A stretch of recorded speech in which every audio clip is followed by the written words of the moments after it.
Om Sahana Vavatu Sahanau Bhunaktu Sahaviryam Karvavahai Tejasvinavadhitamastu Ma Vidvishavahai. Om Shanti Shanti Shanti. Hari Om Shri Gurubhyo Namaha. Hari Om. वसुदेवसुतं देवं कंसचाणूरमर्दनं देवकी परमानन्दं कृष्णं वन्दे जगद्गुरुं कृष्णं वन्दे जगद्गुरुं. So we are on Bhagavad Gita chapter 10 and we were on verse 30. We are doing Vibhutis of Bhagwan, and I had explained the verse, some part of it. I didn't go in the whole. I had chanted it. We went through the Sanskrit meaning, and then I told the story of Prahlad, which all of you know.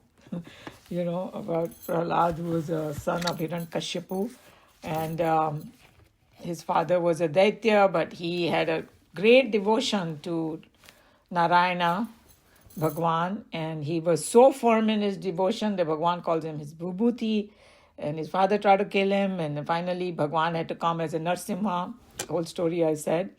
So what is the symbolism? Why did Bhagwan call him? A little bit analysis over there we'll do, and then we'll read Swamiji's commentary. So one of the point is a victory of bhakti over birth. So that shows that devotion transcends caste, birth, background, anything. Devotion can come anywhere. So that's one point to see. And faith among adversity. So his story illustrates the power of unwavering faith, even in hostile circumstances. And in other verses, Bhagwan has said in Bhagavad Gita that circumstances are not any hindrance for anything, for spiritual thing, So we cannot make bahanas, I couldn't do the bhakti because of this. No, nothing like that. No matter where you are, you can still pursue it. That's what it tells us in this Vibhuti. And then Vishnu Bhagwan's protection is there if you have bhakti in your heart, as you see, because Narsimha Avatar appeared to protect and destroy the evil. And it also shows that the true devotion is Bhagwan's manifestation, no matter where it arises. It doesn't matter. And we know that despite many attempts to torture, poison, drown, and kill him, Prahlad remained calm and chanted Vishnu's name. So much power in his name. And we have heard that even japa is a vibhuti of Bhagwan, so that we can combine the two also. And when another interesting thing is, anytime this fellow would ask his father, would say, where is Vishnu? So he would say, he's everywhere. So much firm belief that he didn't think that, how will Bhagwan come to rescue me? Hey, he's everywhere. If he wants to come, he can come from anywhere. And when he asked, is he in this pillar? And that's where, he appeared from there. So you know that he came out of the pillar. So those are some of the points to remember in this Vibhuti. And we know that Bhagwan, bypassed all the condition of the boon that he had. Isse nahi marunga, usse nahi marunga, yahan nahi marunga. Bhagwan can take care of it. Yoga and shame. We don't have to worry, sit and worry, oh my God, kaise Bhagwan karenge? No, he can do it. So that's what it is. And then the story goes that after Bhagwan, got rid of this demon, he put Prahlad on the throne, and he declared him a true king because of his devotion and fearlessness. He would be a great king also, obviously. So that's another point.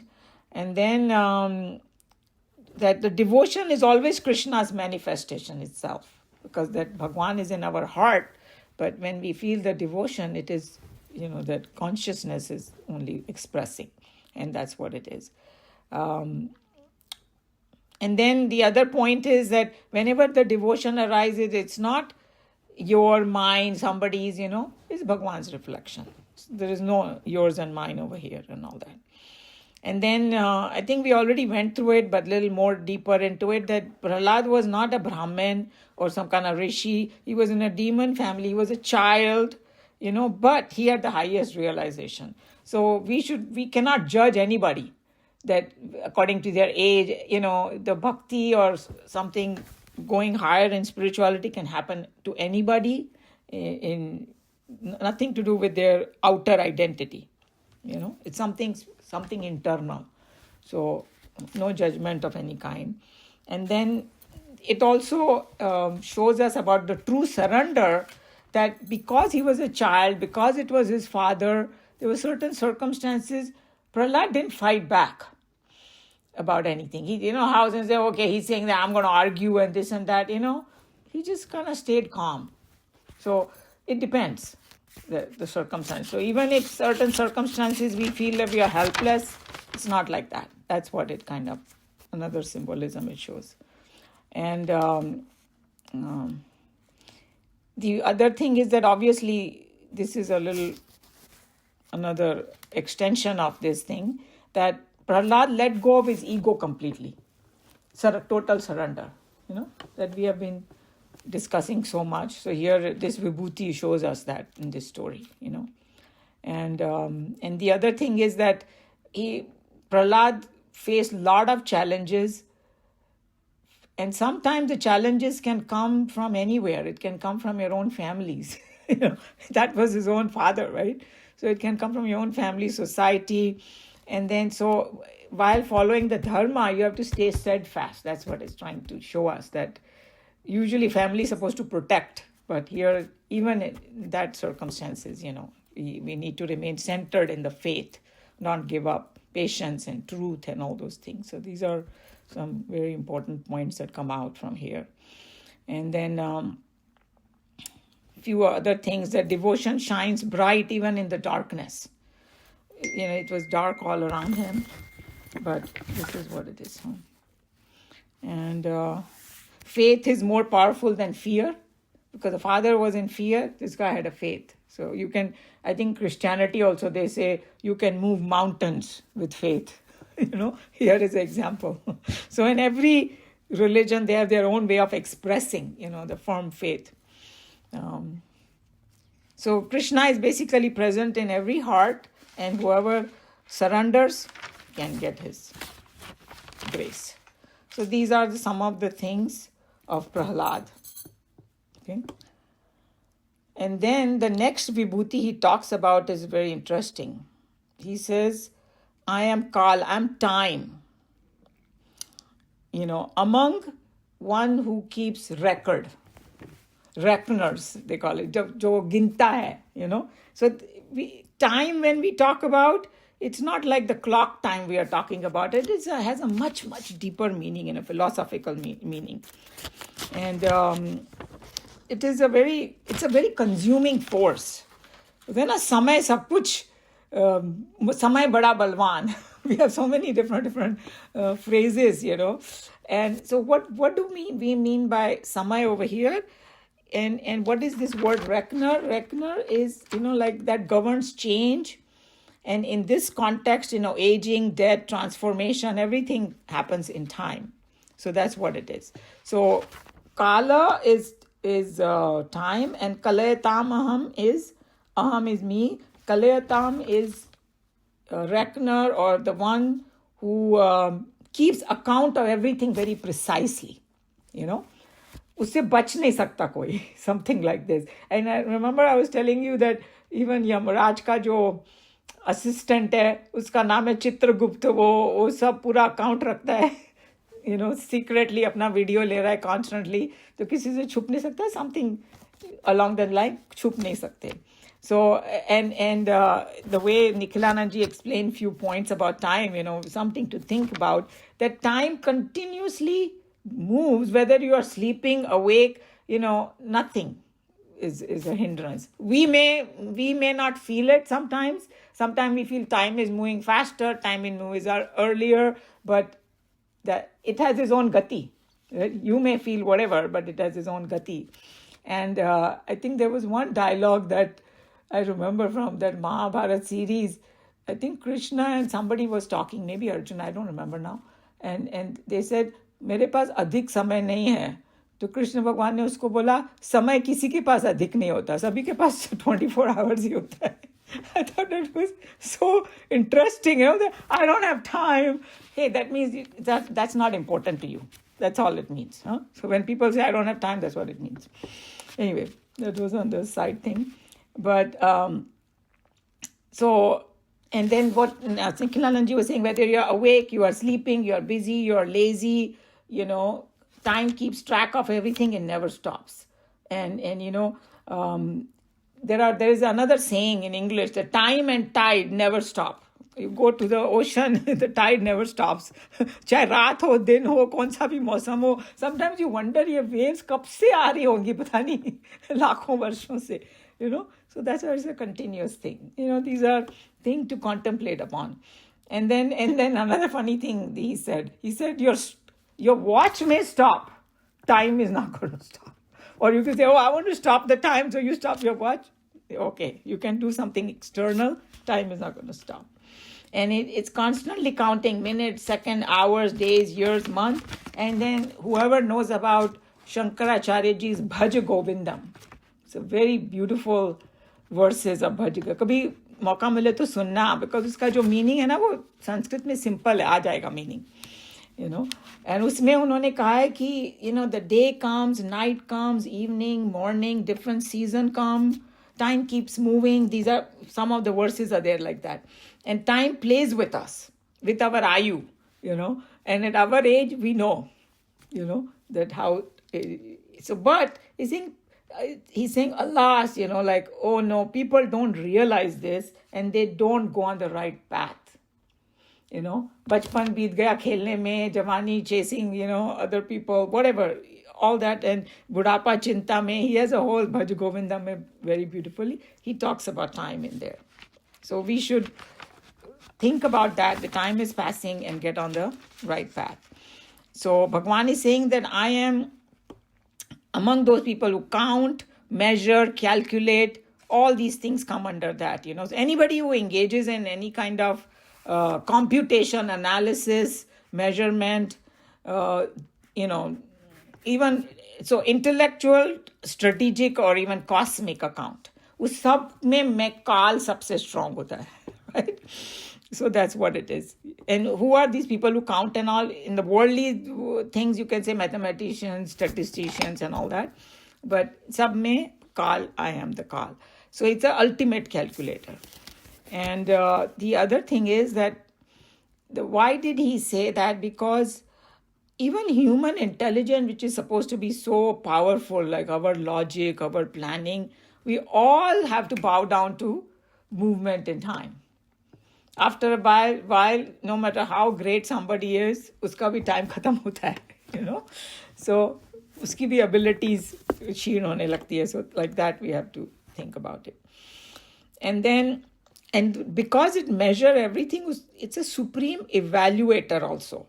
And the, philosophically speaking, the time is the one which sees rise and fall of empires, growth of a tree from a seed to a huge tree, time. And I think that there were 2 Mahabharata series. Whoever remembers, maybe some of you saw both. And जो पुरानी वाली थी ना, उसमें वो समय बोलता था हमेशा. मैं समय है ना, मीरा जी को याद आ गया. Whoever, so समय को कैसा बलवान बताया गया है. And then the other interesting point is that all our mental activities have a meaning because it's of a flow of time. तभी we have this past, present, future. That's how we see the whole picture, right? So उसमें भी time is very important. And in some traditions in India, and Swamiji is going to say in his commentary, time is equated with God. Time को ही भगवान बता दिया गया because it kind of creates, preserves, and destroys. Some people look at it that way because different philosophies are there, And then the other way you can look at it, that time operates with impartial justice. It's like through the karmas and all, of course. But तभी बोलते हैं ना कि अगर कोई हम बुरा या अच्छा काम करेंगे, उसका फल हमें ज़रूर मिलेगा, चाहे अभी नहीं मिले, बाद में मिलेगा, right? लेकिन मिलेगा ज़रूर. Within certain, जैसे कि कोई trees होते हैं, different tree bear fruit at different times. Some very immediately, in few years they do, others take 20 years to do it and all that, but it does come. So it's unstoppable, like a divine will. Divine will is unstoppable. If भगवान को कुछ करना है हो ही जाएगा, वैसे ही time का भी है. The highest force among analyzers is not intelligence but time, which is a vibhuti of Bhagavan. These are the things about time. Any question, comment on time? No? Okay. So we move. Next is Mruganam cha Mugendroham. So Mruganam in all the animals, four-legged animals. I am Mrugendra, among the big beasts. I'm the king of the beast. And then India में तो हम लोग सीधा ही बोलते थे जंगल का राजा शेर.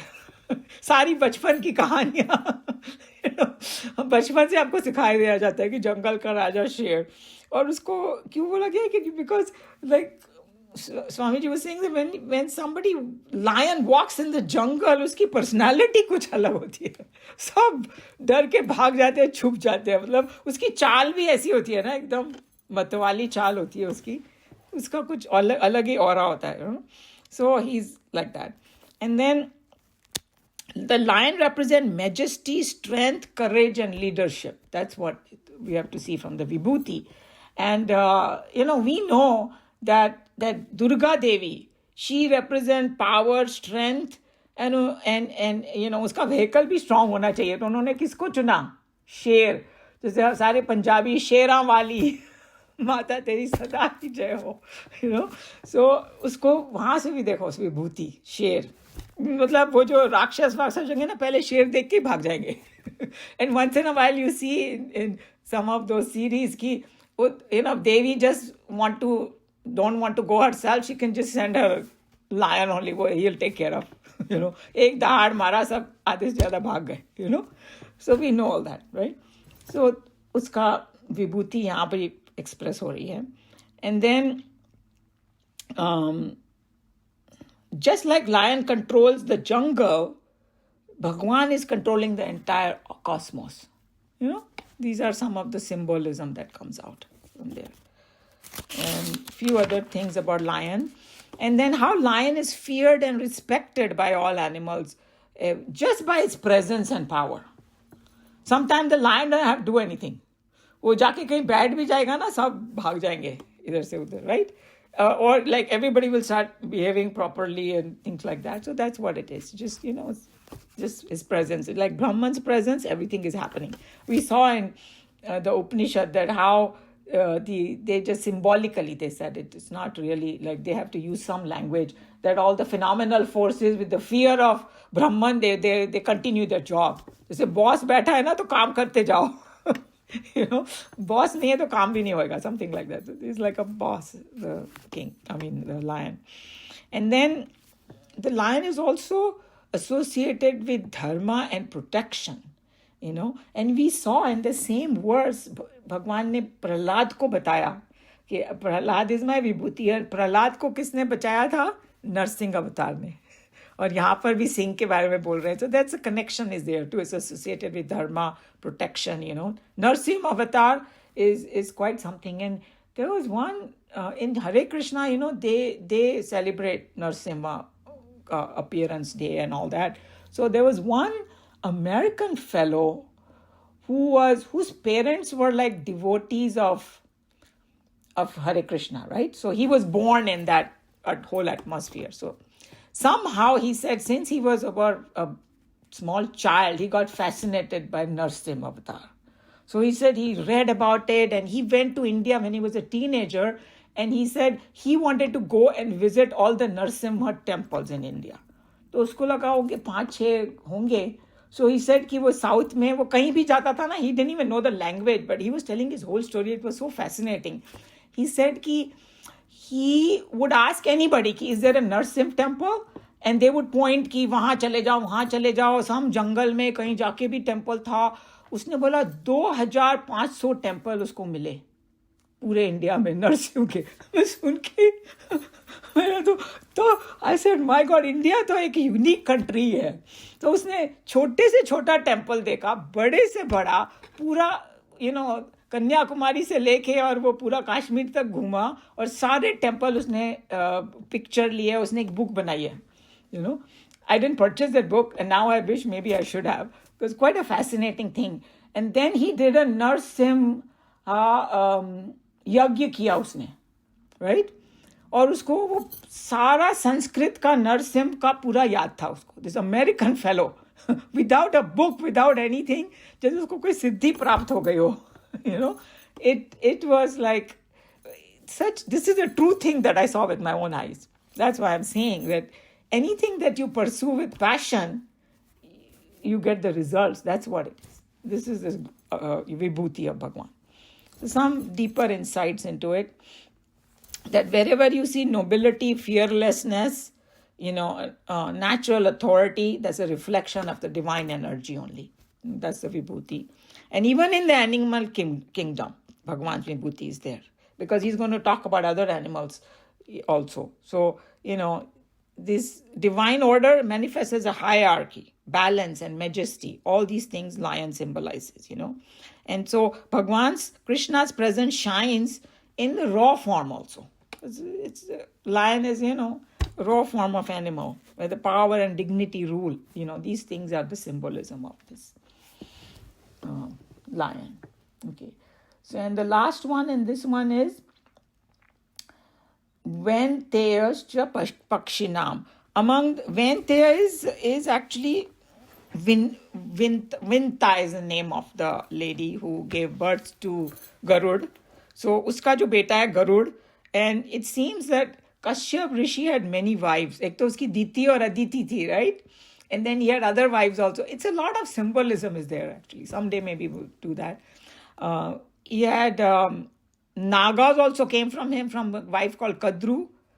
And the Vinta jo wife thi, usse Garud, or I think one more पक्षी का नाम don't remember. गरुड़ का भाई जो था एक और था, वो जो रामायण में था, कौन था वो, क्या नाम था उसका, जटायु. हाँ.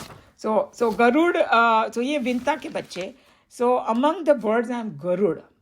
And we'll see there's a double meaning here also. So Garud का जो एक तो होता है कि हाँ एक some eagle is there and all, but this particular pakshi, this Garud is massive, golden winged eagle he is, okay? Like he's that kind of being. And he's a king among the birds.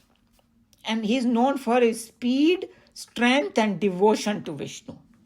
We know he was Vishnu's Vahan, So he's always depicted as carrying Lord Vishnu, on his back, सब serial वगैरह में भी दिखाएंगे भगवान उसके ऊपर बैठे हुए हैं, soaring across the universe, like that. And then, interestingly enough, Mahabharat war में, when Arjun का जो chariot था ना, उसमें वो बताते हैं ध्वजा में हनुमान जी बैठे थे, राइट? तो एक तो वो ध्वजा है, वो जो कृष्ण भगवान की ध्वजा है ना, उसमें गरुड़ होता है. तो कृष्ण भगवान भी बैठे हैं उसमें. सो जैसे कि दो एम्बलम थे वहां पे, एक हनुमान जी और एक गरुड़. मतलब कितना पावर अर्जुन के पास, कि it was just quite amazing, which I didn't think about, but when I was doing this, this thing came up. So it symbolizes protection and divine guidance also through this metaphor over here. So supreme among flying beings. Why? Because unmatched might and strength he has. Because there is a whole story that, जैसे कि मैंने बताया ना कि Simha is Vahan of Durga Devi. So sometimes, the lion only takes care of certain problems. Durga Devi doesn't even have to come. जैसे कि India में बोलते हैं ना, मेरा ड्राइवर भेज के मैं काम करवा लूँगा, like that. यहाँ पर हम लोग को लग्जरी नहीं है, वो खुद ही हम लोग ड्राइवर है, खुद ही नौकर है. मगर just giving a idea. So same way Garuda ने ना एक बार एक वॉर ही जीत लिया था नागास के साथ अकेले. All these stories are there. भगवान ने विभूति बोला है तो उसके पीछे पीछे क्या है. And then obviously he has a complete loyalty toward Bhagwan Vishnu. He will do whatever for Bhagwan Vishnu. And there is another aspect of Garud which is very interesting, because in Sanskrit there are multiple meanings of the word.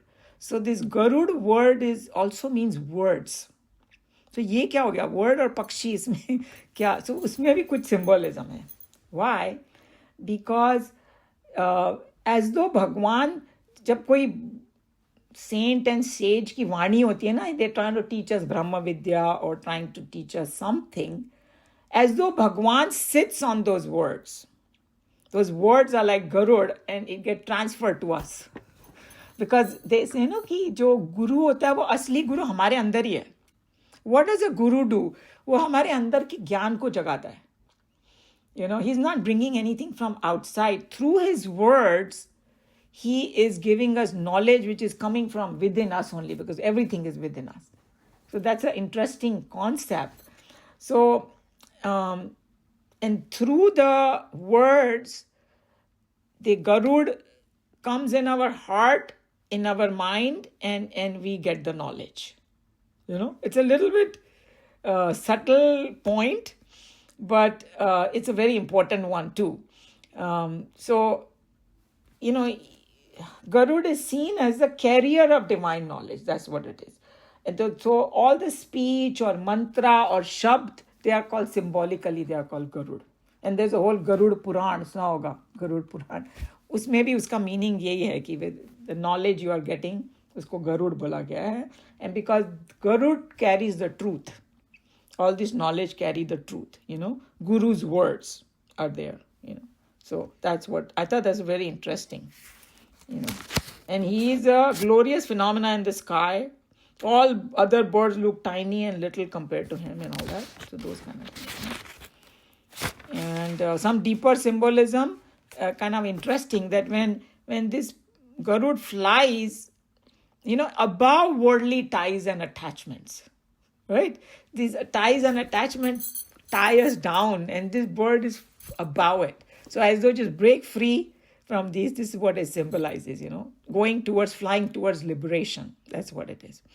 And so he's the purest, the fastest, and the most devoted. That's what basically, you know. So in a final analysis, Garuda symbolizes inner strength, swiftness, spirit, and devotion. Swiftness of spirit and devotion. These are the key qualities of it, you know. But I like that symbolism of rising, soaring above the worldly ties and attachment. That's what it symbolizes. So that's what this verse 30 is. Any question or comment on these?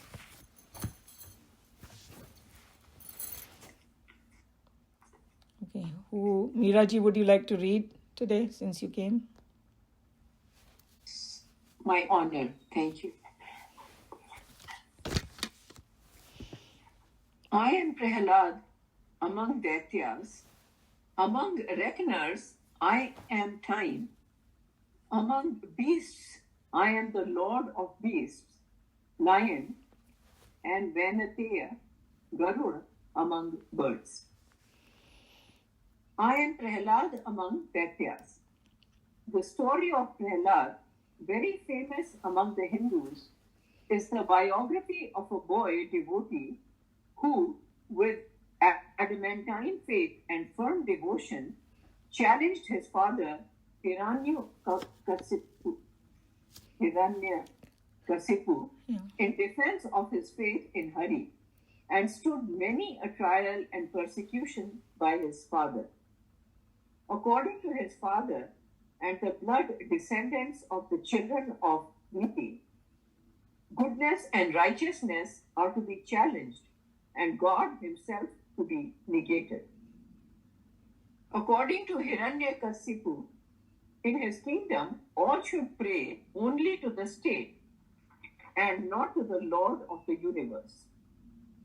This reminds us of some of modern fatherland theories and the laughable buffoonery in the secular state creeds.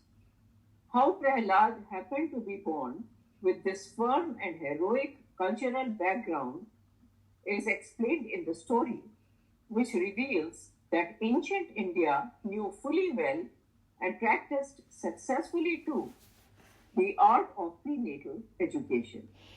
So a lot of things are packed in here.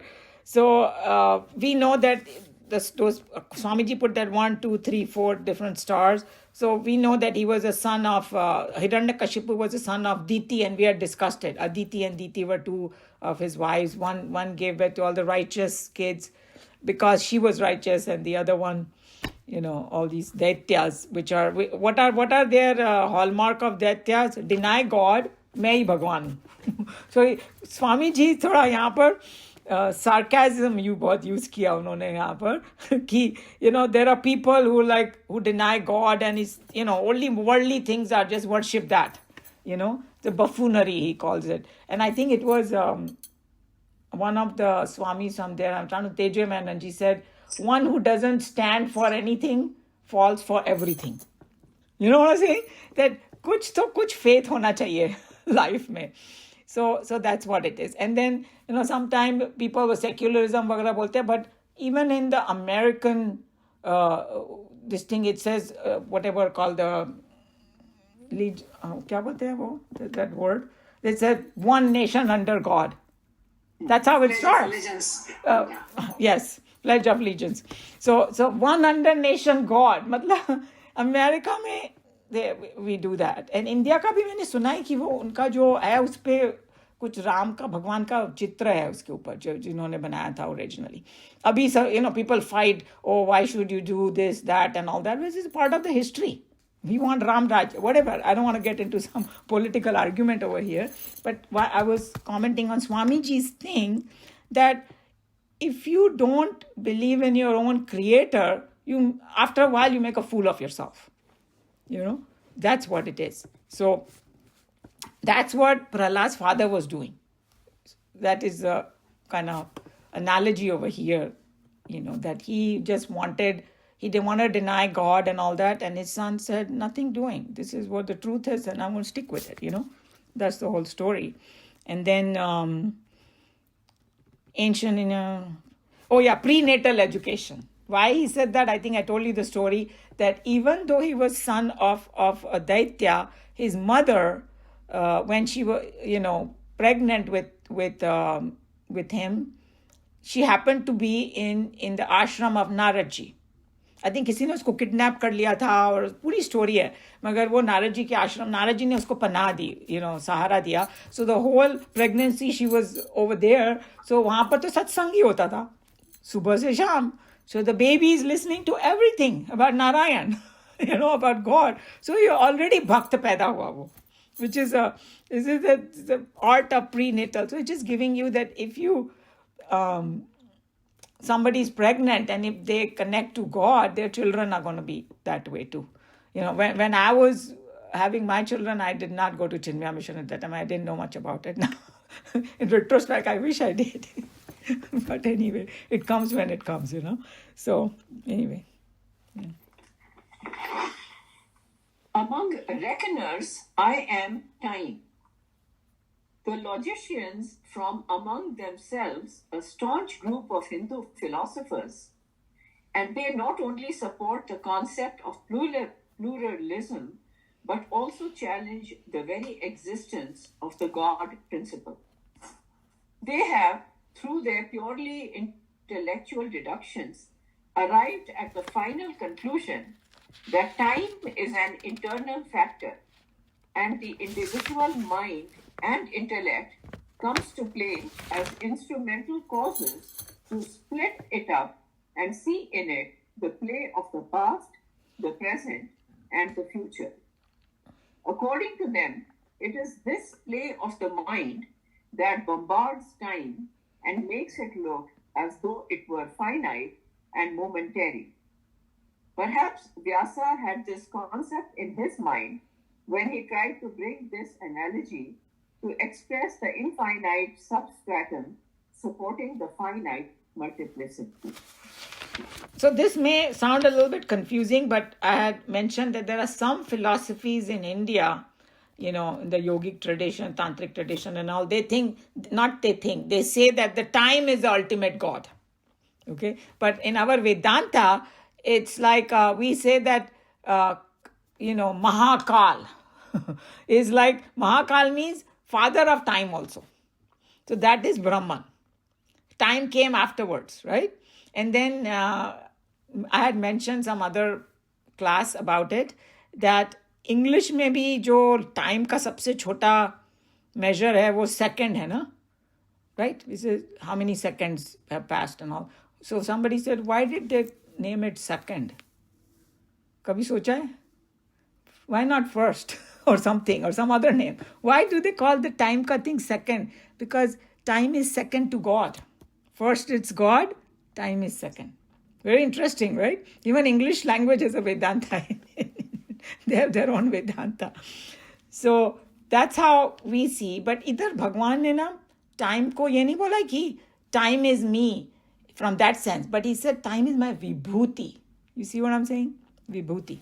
So it is a part of me. But there is a group of people, Swamiji just bringing our attention to it, that how they think is the time is the ultimate, and this is time is a play of in our mind, and it's to some extent that's true also, that mind is the one that divides the time into past, present, future. In fact, those people who have that experience of near death and all that, they say that they go in that timeless zone, and for them past, present, future becomes one. We can't understand that because we are not in that realm. But I don't want to confuse everybody, but there are like, time has its own philosophy, okay? But here, to me, the most important thing is that whole saying about samay bada balwan. That part is his vibhuti. That time can consume everything, and that's from that perspective we should look at it as a vibhuti.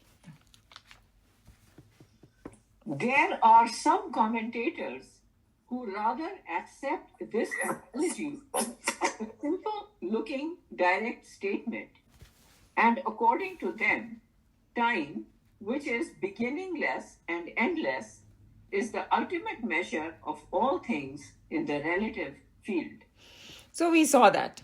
And when they say time, nobody knows that when it started, when it ended, right? So, and it is a continuous thing. So that's why it is, you can call it infinite also. And it's a measure of in the relative world. So all those things, it's a subtle subject, and you can go on and on thinking about it, all different aspects of it, but few things we touched upon, in this vibhuti. Yeah. Among beasts, I am the Lord of beasts, and among birds, I am the son of Vinata. The majesty and grandeur, the dignity and manliness of the lion among the animals makes him the royal lion. Its flight, its powers of perception, and the altitudes to which it can climb makes Garuda the king of birds. There is a mythological story in India that Garuda was the family of birds born of Vinata, the noble wife of a king. The king, however, got fascinated by his younger wife, Kadru, the wicked, who brought forth the serpents. So, I told you that he had two different, Kashyap had many different wives, and these two they were pairs. Maybe they had like a rivalry among each other. I'm going to have these kind of children, and she's going to have whatever it was. There are a lot of Purana stories. Somebody likes stories, you can find out about all that juicy stories and all. But for us, that's what it was called. यहाँ पर उन्होंने Ventiya बोला because son of Vinta. That's why we have to tell the story of Vinta. So that's what, these are Bhagwan's vibhuti. Any question, comment? Okay. So we will stop Bhagavad Gita here, even though it's a little bit early. We will do that other one next time, because that Triya is kind of getting almost over, and we'll try to do a little more on that. And then last time if somebody came today, we'll be doing next is Aitriya, and whoever wants it can let me know. So many of you already did, and I made the list. So Aji, can you get one for me? Yeah, please? Sure. I'll do that. So right now I have 10 copies, but there is no problem. Once I go again to Chinmaya Mission, right now it's off, but I think I'll be going for something, and I'll try to pick it up more if more people want it. So eventually everybody will get it. It's not a big deal. But whoever sent me, I already made a note. Okay, so no comments on the Vibhuti?